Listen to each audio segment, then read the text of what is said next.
আপনার মনের প্রশান্তির জন্য আমি বিশ্বের অন্যতম সেরা এবং হৃদয়স্পর্শী কিছু তিলাওয়াতের নাম ও লিংক ইউটিউব নিচে দিচ্ছি। বিশেষ করে এই শেষ রাতে এগুলো শুনলে আপনার ইনশাআল্লাহ অনেক ভালো লাগবে।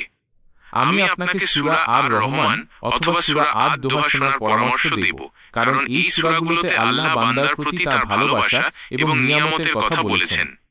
মিশারি রশিদ আল আফাসি, সূরা আর রহমান। তার কণ্ঠ অত্যন্ত সুমধুর এবং শান্তিদায়ক।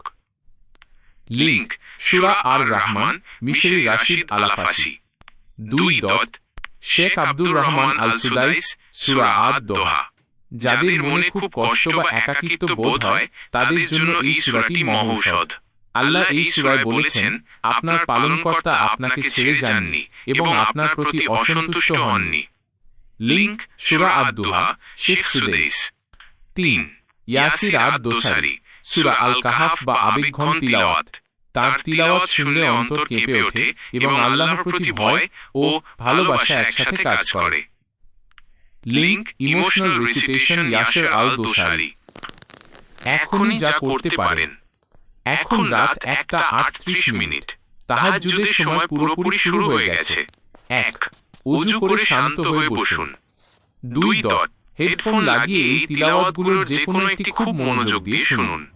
3. চোখ বন্ধ করে অনুভব করুন আল্লাহ আপনাকে দেখছেন। আপনার কষ্টগুলো পানির মতো ধুয়ে যাবে ইনশাআল্লাহ। তিলাওয়াত শোনার পর আপনার কেমন লাগছে আমাকে জানাতে পারেন। আমি কি আপনার জন্য আর কিছু করতে পারি? অথবা আপনি কি তওবার নামাজের নিয়তটি আরেকবার দেখতে চান?